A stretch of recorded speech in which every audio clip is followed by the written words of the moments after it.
My dad's girlfriend made advances on me and he didn't believe me. Years later, the truth came out. I never thought I'd be in this situation, but here I am. I'm Liam, 17 male, and my life has turned upside down because of my dad's new girlfriend. To understand how I got here, I need to go back a bit. My parents' divorce when I was 12 wasn't a huge surprise, but it still hurt. They'd been arguing for years, mostly about mom's job. She was a rising star in her company, always traveling and working late. Dad, a high school teacher, felt neglected. I remember many nights lying awake, listening to their hushed arguments downstairs. The divorce was messy. Mom got a big promotion that required her to move out of state. She wanted me to come with her, but I couldn't bear the thought of leaving my school and friends. Plus, Dad was devastated. He didn't say it, but I could see it in his eyes. So, I chose to stay with him. Those first few months were rough. Dad tried his best, but he was struggling. He'd never been the primary caregiver before. There were a lot of burnt dinners and forgotten permission slips. But we figured it out together. We developed our own routines and inside jokes. Every weekend, we'd go fishing at the lake where his dad used to take him. During the week, we'd have movie nights and attempt to cook together, with varying degrees of success. As time passed, things got better. Dad threw himself into his teaching and coaching the school's debate team. I joined the team in my freshman year, and it was cool to see Dad in his element. He was passionate and patient, qualities that made him both a great teacher and a great dad. For years, it was just the two of us. Sure, Dad went on a few dates here and there, but nothing serious. There was Ms. Anderson, the chemistry teacher, but that fizzled out after a few weeks. Then there was the lady from his book club, but Dad said they were better as friends. He always said his priority was raising me, and I appreciated that. I had my own struggles during this time. The divorce hit me harder than I let on. I started having anxiety attacks in crowded places. Dad was amazing through it all. He'd sit with me, talking me through the panic, never making me feel weak or ashamed. We even took a meditation class together, which was hilarious because Dad couldn't sit still for more than 2 minutes. Things changed last year when Dad met Samantha, 28 female, at a teaching conference. He came home excited, talking about this brilliant young educator he'd met. At first, I didn't think much of it. Dad had gone on dates before, and they never lasted long. But this time was different. Samantha started coming around more often, and Dad was spending less time with me. I tried to be okay with it. Dad deserved to be happy, right? But something felt off about Samantha from the start. She was always overly nice to me, asking about school and my friends. It felt fake, like she was trying too hard. Once, she brought me a gift, a book about marine biology because she remembered I mentioned liking sharks once. It was thoughtful, but it made me uncomfortable. It felt like she was trying to buy my affection. As months passed, Dad and Samantha got more serious. They started talking about moving in together. That's when things got weird. Samantha began making comments about my appearance. She'd say things like, "Wow, Liam, you're getting so tall and handsome. You must get all the girls at school." It made me uncomfortable, but I brushed it off. Then came the incident that set off alarm bells. I was in the kitchen, grabbing a snack after school.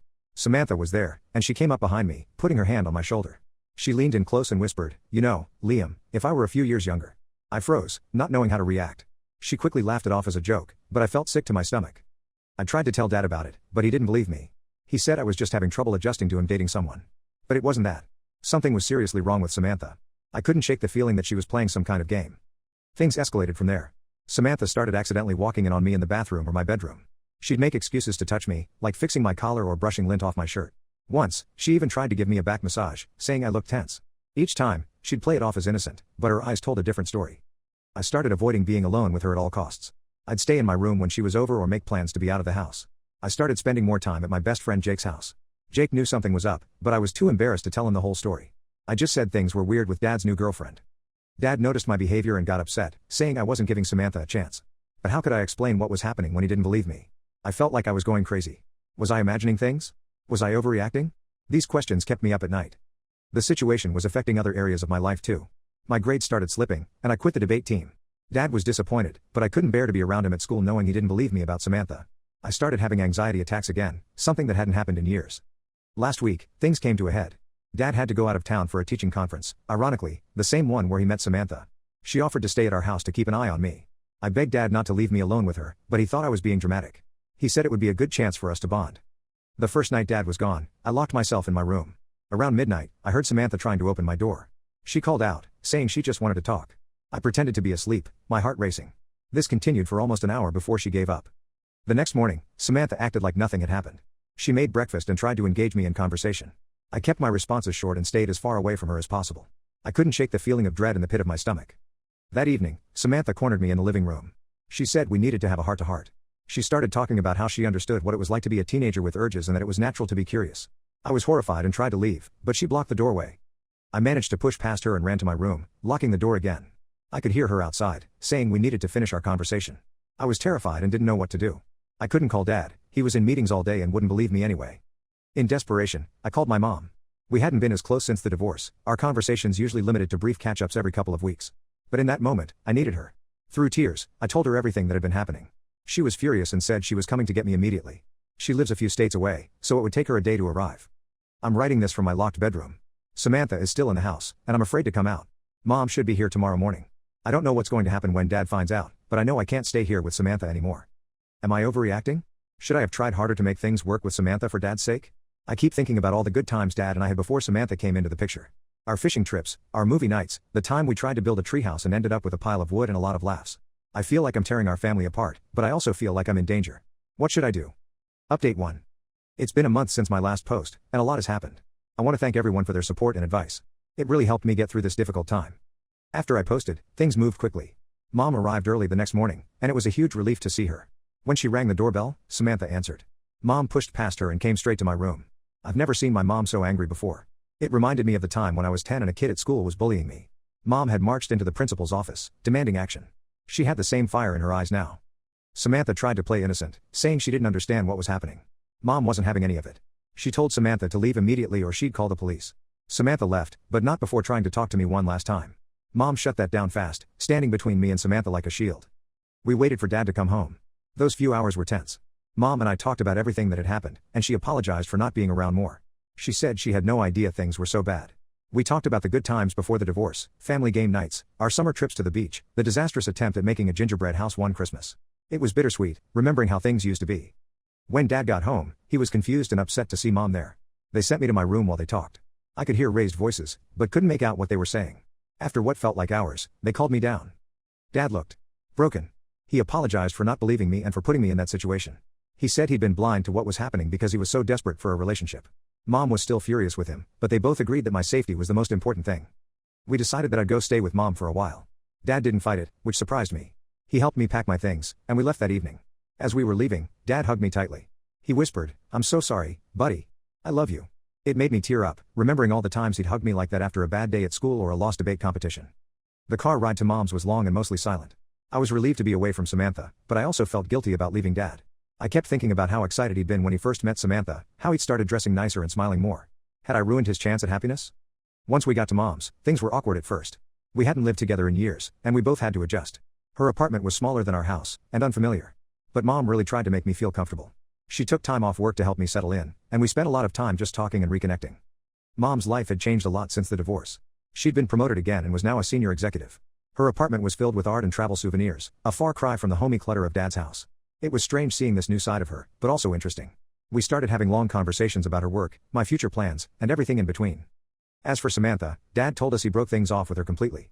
He said he'd also reported her behavior to her workplace, as that's where they met. I don't know what came of that, and honestly, I don't want to know. I'm just glad she's out of our lives. Dad and I have been talking on the phone every few days. He's in therapy now, working through his issues. He keeps apologizing and asking when he can see me, but I'm not ready for that yet. Mom says I don't have to see him until I feel comfortable, and she's backing me up on this. It's strange having her be so protective now, when for years it felt like she was always putting work first. School has been a challenge. I had to transfer in the middle of the year, which isn't easy. But in some ways, it's been good to have a fresh start.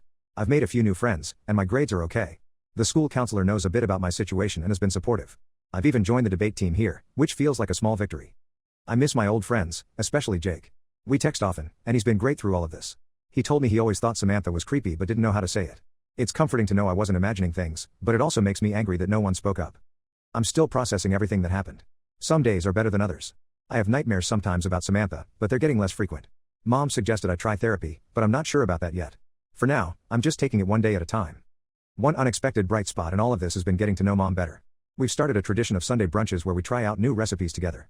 Last week, we attempted to make crepes and ended up with a kitchen full of smoke and a lot of laughter. It reminded me of cooking disasters with Dad, but in a good way. I know this update isn't all sunshine and rainbows, but I feel safer now. I'm grateful for my mom stepping up and for all the support I've received. There's still a long way to go, especially with rebuilding my relationship with Dad, but I'm hopeful for the future. For the first time in a long time, I feel like I can breathe again. Update 2. It's been 6 months since my last update, and I wanted to share how things have progressed. Life has settled into a new normal, but it hasn't been without its challenges. Living with Mom has been mostly good. We've gotten into a routine, and it feels more like home now. She's been incredibly supportive, always making time to talk when I need it. We even started a tradition of Sunday movie nights, which has been nice. Last week, we watched all the original Star Wars trilogy, something Dad and I used to do. It was bittersweet, but also a good memory. School improved as the year went on. I joined the debate team and made some good friends there. It's been a welcome distraction from everything else going on. My grades picked up too, and I'm starting to think about college applications. Mom's been really helpful with that, using her business connections to set up some informational interviews for me with different professionals. It's opened my eyes to career paths I hadn't considered before. The situation with Dad has been complicated. He's still in therapy and says he's working on himself. We've had a few video calls, which were awkward at first but got better over time. Last month, I agreed to meet him in person for the first time since everything happened. We met at a park halfway between Mom's place and his house. It was strange seeing him after so long. He looked older, tired. We walked around the lake, mostly in silence at first. Then he started talking, really talking. He apologized again for what happened with Samantha, but this time it felt different. More genuine. Dad opened up about his own insecurities and how he'd been struggling since the divorce. He said he'd been so focused on not being alone that he ignored the red flags with Samantha. It doesn't excuse what happened, but it helped me understand a bit better. He talked about how he'd always defined himself as a husband and father, and losing one of those roles had shaken his identity. It was hard to hear, but also made me see him as a person, not just my dad. I told him how hurt and betrayed I felt, not just because of Samantha, but because he didn't believe me. That was hard for both of us. Dad cried, which I'd never seen before. He promised to do better, to be the father I deserved. He asked about school, my friends, and seemed genuinely interested in my life now. It felt like a step in the right direction. We're taking things slow. We've met up a few more times since then, always in public places. It's not perfect, but it's progress. Mom has been supportive of me rebuilding my relationship with Dad, as long as it's on my terms. It's weird seeing them be civil with each other after years of tension, but I appreciate the effort they're making for my sake. As for Samantha, we haven't heard anything directly from her. Apparently, she left her job and moved out of state. Part of me is relieved, but another part is angry that she got to just walk away from the mess she created. Sometimes I wonder if she's done this to other families, other kids. It's a thought that keeps me up at night sometimes. I finally agreed to try therapy, and it's been helpful. My therapist has been working with me on processing what happened and dealing with trust issues.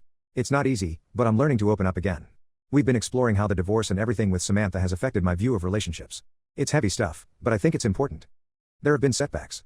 I had a panic attack when I saw someone who looked like Samantha at the mall. And I still struggle with nightmares sometimes. But overall, things are getting better. I'm learning to trust my instincts and speak up when something feels wrong. One positive thing that's come out of all this is that I've become more aware of issues around consent and boundaries. I've even started volunteering with a local organization that teaches kids about healthy relationships. It feels good to be doing something positive with my experience. I'm cautiously optimistic about the future. My relationship with both parents is improving, I'm doing well in school, and I feel more confident in myself. It's a work in progress, but I'm proud of how far I've come. There are still days when I miss how things used to be, but I'm also excited about what's ahead. For the first time in a long time, I feel like I have a say in shaping my own life. Update 3. It's been a year since my original post, and I wanted to give a final update. So much has changed, and I feel like I'm in a completely different place now. I'm about to graduate high school, and I've been accepted to a university in a different state. It's exciting and scary at the same time. Mom and I had long talks about it, and she's supportive of my decision to go. She says it's a chance for a fresh start, and I agree. We spent hours researching the campus, looking at dorm options, and planning what I'll need to take with me. It's weird to think that in a few months, I'll be living on my own for the first time.